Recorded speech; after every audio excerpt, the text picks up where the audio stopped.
Hello everyone, घणी खम्मा सा कैसे हैं आप सब लोग। आई होप आप सब बहुत अच्छे होंगे। तो आपका हमारे नए ब्लॉग में स्वागत है। पापा से ब्लॉग स्टार्ट हो रहा है क्योंकि कुछ नए शर्ट्स आए थे पापा के लिए, तो वो बस मुझे पहन के दिखा रहे थे कि कैसे लग रहे हैं। यहाँ मम्मी इनको साफ़ कर रहे हैं। हमने इनको फ्राई भी किया था और इसकी कड़ी भी बनाई थी क्योंकि मुझे बहुत अच्छी लगती है। यहाँ पे मैंने बैंगल्स चेंज कर लिए थे इस दिन, तो यहाँ मम्मी कड़ी बना रहे हैं और उन्होंने मुझे थोड़ा सा टेस्ट करने के लिए भी दिया था। ये बहुत टेस्टी बनी थी। मुझे ये वाली कड़ी बहुत अच्छी लगती है। आप में से किस किस ने बनाई है, खाई है, मुझे ज़रूर कमेंट करके बताना। फिर शाम के टाइम पापा मेरे लिए कोल्ड ड्रिंक और कुछ खाने को लाए थे। अगले दिन की क्लिप है जब हम लोग श्री माधोपुर जा रहे थे। मैं और भैया गए थे और मैं हमेशा पहले ना इसी शॉप से कुछ भी ख़रीदना होता था यहीं से लेती थी। तो मुझे लगा गिफ्ट भी मुझे यहीं से लेना चाहिए और मुझे यहीं पसंद आ गया था। मैंने ये वाला पिक किया था, ये भी मुझे बहुत अच्छा लगा था, बट मैंने वो वाला पिक किया। फिर मैं मम्मी के लिए बैंगल्स लेके आई और हम लोग वापस घर आ गए थे। शाम के टाइम ना काको से आए थे घर पे और यहाँ मैं इमली की चटनी बना रही हूँ क्योंकि हमने दही बड़े बनाने थे। और यहाँ मम्मी मेरे इतनी अच्छी हेड मसाज कर रहे थे और मम्मी कितनी क्यूट लग रही है, देखो स्माइल कर रहे हैं इतने अच्छे से वो। फिर हम लोग शाम के टाइम बाहर गए थे, मैं और मम्मा। हमारी वहाँ दादी सा और है, उनके पास गए थे हम लोग मिलने के लिए। और वहाँ जाते ही उन्होंने मुझे ना पास्ता बना के खिलाया था। ये मेरे दादी सा हैं और बस हम लोग सब यही बैठे थे। फिर हम लोग वापस घर आ गए और आज मुझे दही बड़े बनाने थे तो बस उसी की तैयारी कर रही थी मैं। यहाँ बैटर रेडी था और मैंने पापा को बोला कि पापा आप चूल्हा डाल दीजिए मुझे बाहर, क्योंकि आराम से यार उसमें काफ़ी टाइम लगता है दही बड़े बनाने में। तो मैंने सोचा गर्मी में अंदर मैं बहुत परेशान हो जाऊँगी, इसलिए बाहर आराम से बना लूँगी सबसे बातें करते करते। और यहाँ पे मैंने बना लिए थे, अब बस मैं इसको सर्व कर रही हूँ। तो दही वगैरह मैंने पहले से प्रिपेयर कर लिया था।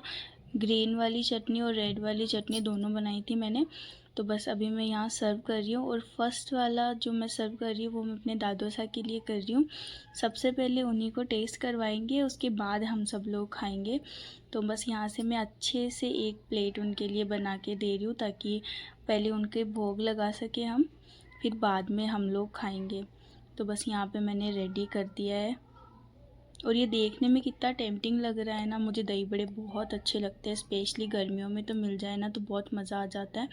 तो बस यहाँ हमने सबसे पहले दादू सा के भोग लगाए हैं क्योंकि मेरी स्टार्टिंग से आदत है, मैं चाहे कुछ बनाती हूँ या कुछ भी लाती हूँ ना तो मैं सबसे पहले दादू सा के ही चढ़ाती हूँ, उनका आशीर्वाद लेती हूँ। और ये नेक्स्ट डे की क्लिप है। इस दिन हम जा रहे हैं गुरु महाराज के घर पे। मैं फ़र्स्ट टाइम जा रही हूँ क्योंकि उनके गृह प्रवेश है और हमें निकलना तो जल्दी था, लेकिन हम ऑलरेडी बहुत लेट हो चुके हैं। लोकसा के साथ हम लोग जाने वाले थे तो उन्होंने बोला था मैं जल्दी आ जाऊंगा, बट वो पहले से बुकिंग पे थे तो वो रात को काफ़ी लेट आए थे, इस वजह से वो लेट हो चुके हैं। तो ऑलरेडी हमें 9 यहीं बज चुके हैं, जबकि हमें 7 बजे से भी पहले निकलना था। तो बस अभी हम रेडी तो हो चुके हैं, उनका वेट कर रहे हैं, वो आ जाते तो अपन चलते हैं। और यहाँ पापा रेडी हो चुके हैं और मुझे दिखा रहे मैं कितना अच्छा लग रहा हूँ रेडी होके। मैं कहा हाँ बहुत अच्छे लग रहे हो। फिर बस हम लोग निकले और बस अभी हम रवाना हो रहे हैं। और इतनी धूप हो चुकी थी ना तो लोकसा ने सबसे पहले तो विंडोज़ के कवर लगाए ताकि धूप से हम बच सके। फिर हमने पापा को पिक किया, वो सुबह से वेट कर रहे थे। यहाँ लोकसा को डांट रहे कि तुमने इतना लेट क्यों कर दिया।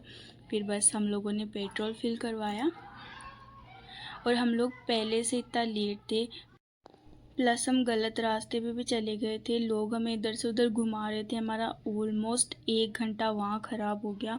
हमें 12 बजे के समथिंग पहुँचना था और हम ऑलमोस्ट 3 बजे जाके वहाँ पहुँचे हैं। ना हमने कुछ खाया, इतनी तो भूख लग गई थी हम लोगों को। और आप वेदर देखो, इस दिन इतना वेदर चेंज हो रहा था, कभी बारिश आ रही थी, कभी मौसम साफ़ था, लेकिन वहाँ का रास्ता इतना सुंदर था ना, मैं आपको क्या बताऊँ। आप व्यूज़ देखो, इतने अच्छे व्यूज़ थे पूरे रास्ते में कि नज़र हटाने का मन नहीं किया। और यहाँ मैं लोकसा को बोल रही हूँ, लोकसा आज की ब्लॉगिंग आप करो, तो वो बोल रहे हैं कि हाँ चल आज तेरा ब्लॉग मैं बना के देता हूँ। तो हम बस यही हंसी मजाक करते जा रहे थे। मुझे लोकसा के साथ जाना ना बहुत अच्छा लगता है, क्योंकि हम लोग इतना इंजॉय करते हुए जाते हैं ना, रास्ता कब कटता है बिल्कुल पता नहीं चलता। तो बस अभी हम लोग जा रहे हैं। यहाँ लोकसा ने ब्लॉग स्टार्ट किया था, फिर उन्होंने बोला नहीं तेरा ब्लॉग तू ही कंटिन्यू कर, मैं नहीं करूँगा। तो बस यही हंसी मजाक हम लोग यहाँ कर रहे थे। और हम लोग सिर्फ लोकसा, पापा, मैं और मम्मा ही गए थे। इनका भी जाने का पूरा फिक्स था, बट एंड टाइम पे कुछ ना कुछ तो गड़बड़ हो ही जाती है, तो इनको कोई अर्जेंट काम आ गया था, इस वजह से ये आ नहीं पाए। वरना हम पाँचों का जाने का वहाँ का प्रोग्राम था। और रास्ते में देखो सरिस्का टाइगर रिज़र्व जो है वो भी आया था, तो मैं इतना एक्साइटेड थी। मैंने पापा को बोला पापा मुझे नहीं पता, मुझे अभी लेके चलो, मुझे देखना है। बट पापा ने बोला हम ऑलरेडी बहुत लेट हो चुके हैं, जब वापस आएंगे ना तब तुम देखना, तब तुम आराम से देख लेना, अभी पहले हम चल के आ जाते हैं एक बार। तो बस फिर हम लोग आगे निकल गए और इतने सुंदर सुंदर व्यू एंजॉय किया है ना मैंने पूरे रास्ते। फिर हमने एक जगह रुक के ये खाया था क्योंकि बहुत भूख लगने लग गई थी। फिर बस हम लोग पहुंचने वाले थे अब तो थोड़ी देर में। फिर हमने वहाँ के लिए ले जाने के लिए थोड़े से फ्रूट्स लिए और यहाँ हम पहुँच गए हैं। ये गुरु महाराज का न्यू घर है जो बनवाया उन्होंने अभी, और ये मेरे गुरु महाराज है। फिर हम लोगों ने खाना खाया। खाने में कांजी वड़ा पूड़ी सब्जी थी जो कि बहुत टेस्टी थी, क्योंकि प्रसाद जो होता है ना वो सच में बहुत टेस्टी लगता है। और घर देखो महाराज ने कितना सुंदर बनाया है, मुझे ऐसे खुले खुले घर बहुत अच्छे लगते हैं। और ये उनका मंदिर है जो कि मुझे इतना पसंद आया ना, मैं आपको क्या बताऊं। फिर बस हम लोग थोड़ी देर रुके थे, फिर बीच में ही वहाँ पे बारिश आना स्टार्ट हो गई थी। फिर बस हम लोग वापस रवाना हो रहे थे और यहाँ बस लोकसा गाड़ी निकाल रहे हैं चलने के लिए।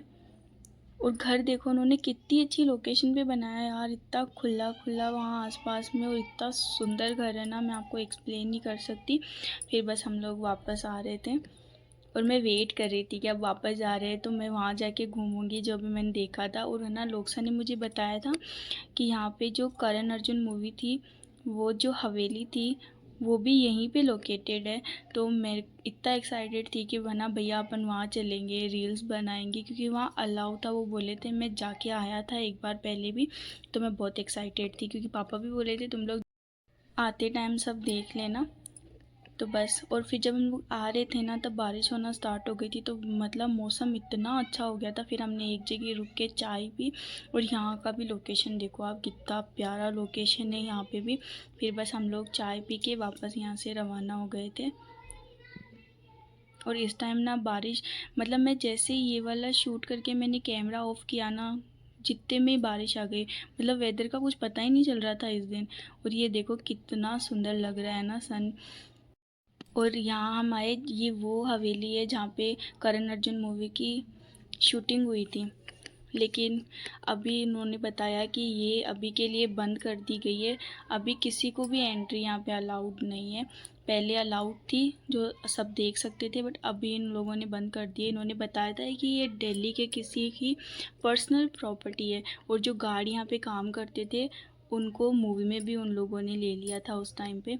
तो बस हम लोग बाहर से ही देख के आ गए थे, और कुछ फ़ोटोज़ हमने बाहर से ही क्लिक करवा ली थी, क्योंकि इतनी दूर रोज़ रोज़ जाना नहीं होता है। तो सोचा आए तो कुछ तो फ़ायदा उठाया जाए, चलो फ़ोटोज़ ही क्लिक कर लेते हैं। और भी लोग आए थे हमारे पास, बट सब फिर वैसे के वैसे वापस आ गए थे क्योंकि किसी को एंट्री नहीं मिल रही थी वहाँ पे। फिर हम लोग सरिस्का टाइगर रिज़र्व गए, तो हम लोग ये चेक कर रहे थे कि ये भी ओपन है या नहीं है। तो इन्होंने बोला कि ये भी अभी बंद है, इसका भी कोई सफिशिएंट टाइम होता है, पता नहीं, उन्होंने 2 डेज़ बताए थे कि सिर्फ तभी ओपन रहता है। तो फिर बस हम लोग वापस, और आते टाइम इतना ट्रैफिक था ना, मतलब क्या बताऊँ मैं आपको, इतना बुरा ट्रैफिक लगा हुआ था। फिर हम लोग शाहपुरा पहुँचे, काफ़ी लेट हो गया था रात को। फिर बस हम लोग अब घर पहुंचने वाले हैं, और लोकसा की अगले दिन की बुकिंग आ गई थी तो ये रात को ही वापस चले गए थे। तो आज के ब्लॉग में इतना ही। Thanks for watching.